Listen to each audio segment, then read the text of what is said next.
Bonsoir et bienvenue dans ce journal du 28 septembre 2024 dont voici les grands titres. Il s'observe la hausse exagérée du prix du citron sur le marché. Les vendeurs tirent la sonnette d'alarme et comme invité du journal, nous aurons le docteur en sciences de gestion et enseignant à l'Université du Burundi, Eric Nsabiyumva. Je venais de le dire dans les grands titres, les consommateurs du citron se lamentent de la hausse exagérée du prix de ce fruit qui s'observe actuellement sur le marché. C'est au moment où les vendeurs se plaignent de la rareté de ce produit suite à la destruction des plantes qui s'observent ici et là. Ils tirent la sonnette d'alarme. Reportage de Cédric Ndaïchimié, stagiaire à la BNP TV. Le citron, ce fruit beaucoup consommé pour ses apports nutritionnels, se fait de plus en plus rare, comme nous l'avons remarqué ce mercredi le 26 septembre 2024 au marché communément appelé Kotebu. Ce consommateur rencontré sur place et qui venait d'en acheter seulement disait que son prix s'est multiplié par 10. Indimu wahora ugura nk'amajana 5 ubu unyu zigura 5,000. No kuvuga ko ibiciro nka byose ubu unyu byaradutse. Uri umusumyi nugira ikibazo. Uratwara amafaranga ukabura ikintu usuma kandi wajanye amafaranga menshi. Nk'akarorero nk'urabona nk'izi mfise. Urazibona nk'izi. Ziba zigura amajana 5. Ariko urabibona nk'ubu ahantu inoti y'ibihumbi 5.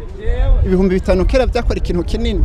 Ariko ubunye bikora ikintu gitonye cyane. Beatrice Nahombaye, vendeuse de citron dans ce marché, fait savoir qu'à l'approvisionnement, un sac de citron est passé de 15 000 à 300 000 francs et plus. Elle tente une explication à la pénurie de ce fruit. Mufungo w'indimu twatanga kuri 2, ayo rero niyo mahera ya nyuma, tugaca tumanuka tugatanga ku majana 5, tugatanga no ku gihumbi, kandi twaratanga nyinshi ku gihumbi, ariko ubu iz'igihumbi ntiziboneka. Mutuntu duto tw'igihumbi tungana guki, ito umuntu atanga 5 cyangwa 6 ku gihumbi. Ubu indimu umufuko ifungo turatanga kuri 5, indimu nziza 5 ibihumbi 10 cyangwa 4, izi mwayene nk'iyi gutya tugatanga 6 ibihumbi 5. Kubw'imvo yuko ibiti byagwaye umufuko twagura ibihumbi 15 gushika ku 40 niyo twagarukira, ariko turamaze gushika ku bihumbi 300 n'abana kuko zizinje gose. Elle demande au gouvernement de faire tout possible pour trouver une solution à ce problème. Par contre, le prix de l'oignon a baissé. Le kilo de l'oignon rouge est passé de 8 000 à plus ou moins 1 800 francs bout, tandis que celui de la variété blanche coûte 1 400 francs bout. Les consommateurs s'en réjouissent. Nos confrères nous amènent au marché de Kotebu. Il est 10h30 au marché communément appelé Kotebu. Dans sa partie légumes, les vendeurs de différentes variétés d'oignons sont assis devant leur stand et les consommateurs viennent acheter ce produit qui manifestement est en abondance aujourd'hui. Une consommatrice rencontrée en train d'acheter nous signale que la fixation des prix dépend de beaucoup de paramètres. Igiciro cy'ibitunguru wabonye ko ibeye bivana n'ukuntu muba mwumvikanye, wabonye ko ari 6 niyo bariko baragura bijya bitukura. Ibitunguru rega bivana n'igihe biba vyereye rimwe. Nk'ubu vyereye rimwe ibitunguru. Awaya amezi nyene, amezi yuko 8 no ku 9. Ibitunguru biba bihari. Le prix de l'oignon a sensiblement baissé et se situe entre 1 400 francs bout et 1 800 francs bout le kilogramme selon la variété. Un des vendeurs explique qu'en effet c'est leur saison. Nk'ibi bitunguru vya rouge bigeze ku 1,8. Ibi navyo vyera bigeze ku 1,400. Kiba cavuye ku bitunguru kugwira canke gukena ni periode, ni kiringo cavyo, ubu ni kiringo bireze.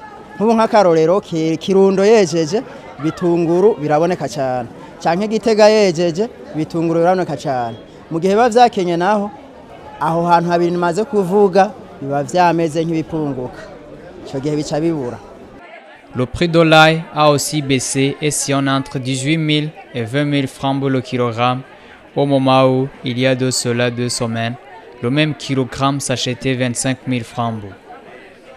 mu ndwi zibiri ahubwo byaramanutse byari kuri 25,000 ubu urumva biri kuri 20,000. Ubu niho ubunye tutabibona umuvuduko wo kubizana si munini, twibaza ko bigomba gusubira kuduga igihe byadutse mu bisanzwe ngaha mu Burundi nta biba bihari, tuca turangura ibyo hanze byo mu Rwanda byo muri Chine, aho rero bica bija kuri prix yo hejuru kubera urumva ino nta biba bihari. Signalons qu'un kilogramme d'oignons blancs et rouges s'achetait entre 7 000 et 8 000 francs dans les 2 mois derniers.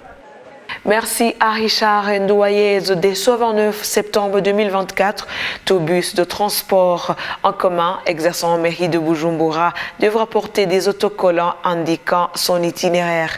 Cette mesure, sortie d'une réunion entre le maire et les représentants des transporteurs ce 18 septembre 2024, est-elle la bienvenue? Qu'attendent les transporteurs de la mesure? Donat Nuivugire, Jean Bosco Ndouimana et Nestor Bigiruhiriwe nous font le point. Au bureau de l'Association des transporteurs du Burundi à Trabou, ce jeudi 26 septembre, premier jour de récupération des autocollants. Quelques transporteurs ont répondu présents au rendez-vous. Ça fait 2 jours, nous avons enregistré plus de 80% des véhicules de transport ici à Mairie de Bujumbura. Et les transporteurs dont nous sommes, c'est-à-dire les propriétaires, et nous sommes très satisfaits de ce projet parce que ça va nous aider beaucoup à bien gérer nos véhicules et à s'approvisionner en carburant d'une façon très rapide. Donc, pour nous, les transporteurs, nous sommes satisfaits par ce projet. Cette mesure arrive en effet après une autre qui contraignait les transporteurs à faire 15 tours avec seulement 50 litres de carburant avant de se réapprovisionner. Et pour ne pas travailler à perte, ils étaient tentés de prendre des itinéraires courts. Ils espèrent que cette mesure apportera une solution à ce problème.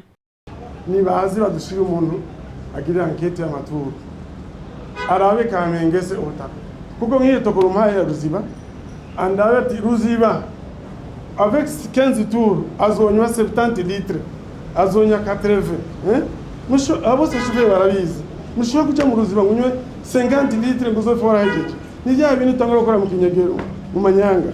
Un autre problème qui est actuellement source de tension entre les chauffeurs de bus et les passagers est le manque de billets de 100 francs, ce qui perturbe les paiements et les échanges de monnaie. Benshi bari amajana 5 na uri amajana 6 ujana ryarabuze. Babaza mukira kubira ati ngo gende yarondere muri banki. Wajaje hanze kuri marché hajya kuri marché nwa ugiye kuvunjisha ufata inoti y'igihumbi bakaguha amajana 7. None mvuje bishoboka n'ibikundi. Yaba muri banki BRB ishobora kuduha nka kumwe kwa kera ikaduha ama-échange aho sivyo wararaye nta ngorane zobaho. Les transporteurs rencontrés au parking au centre-ville demandent aussi à la mairie d'user d'une certaine souplesse lors des contrôles des itinéraires, car, en effet, certains d'entre eux font certes le transport sur des itinéraires bien définis, mais ils disposent aussi des contrats de transport des élèves vers différents coins de la capitale. Le budget programme de l'État 2022-2023 s'est révélé déficitaire. Cela ressort des résultats d'une analyse critique qui ont été présentés par des experts ce 24 septembre à l'hôtel Source du Nil. Monsieur Eric Sabiyumva, docteur en sciences de gestion et enseignant à l'Université du Burundi, nous présente brièvement comment faire face au déficit budgétaire. Suivez-les.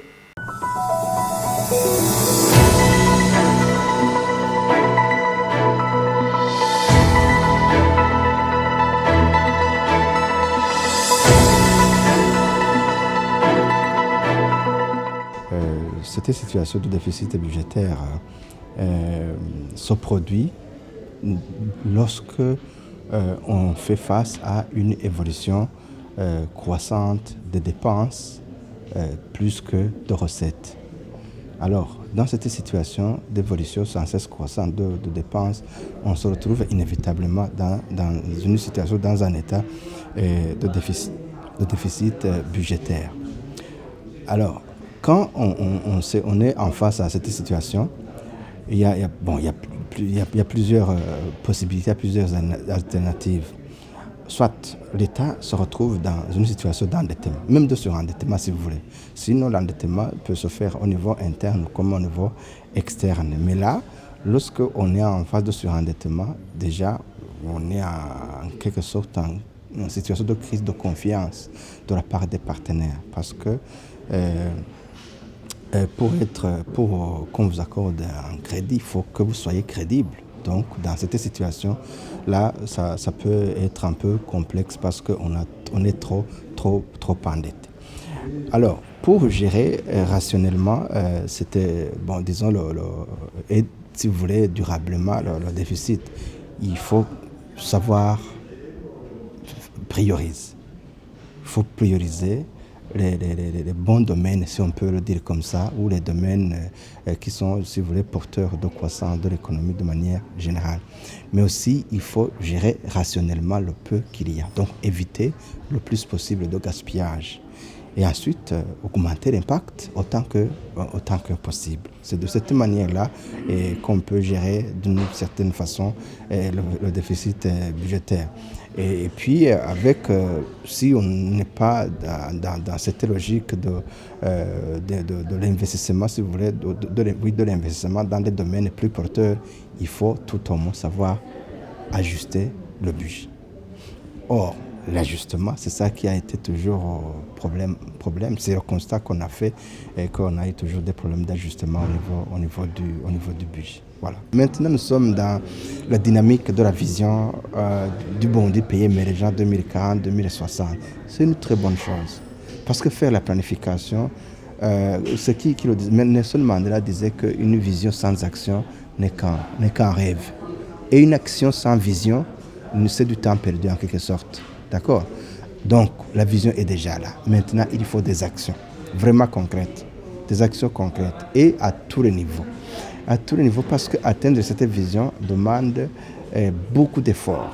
On a besoin de mobiliser tous les efforts de tous les acteurs, de tous les acteurs internes, externes, etc. pour qu'on puisse atteindre cette vision. Parce qu'elle est là, elle est même ambitieuse. Moi, je l'ai lu. Peut-être pas dans tous les détails et j'aurai le temps, mais elle est très ambitieuse et ça demande énormément d'efforts de tous les acteurs. Le changement de mentalité d'abord. Il faut ça c'est la première chose qu'il faut changer la mentalité et adopter une culture de résultat. Une culture de résultat, elle nous manque trop. Dans notre pays. Donc, adopter une culture de résultats et pour que finalement on puisse tous cheminer vers cette vision 20 du pays, Burundi pays émergent 2040. Bon, ça c'est de manière globale, sinon chaque acteur, que ce soit l'État, que ce soit les acteurs de la société civile, que ce soit nous autres les enseignants, chacun en tout cas a un rôle à jouer pour que, dans son domaine évidemment, de compétences, pour qu'on puisse évoluer vers la vision du Burundi émergent 2040 et développer 2060. Au nom de toute l'équipe de la régie et la rédaction qui m'ont aidé à préparer ce journal, nous vous remercions de nous avoir suivis et nous vous souhaitons de passer un bon week-end chez vous. À la prochaine.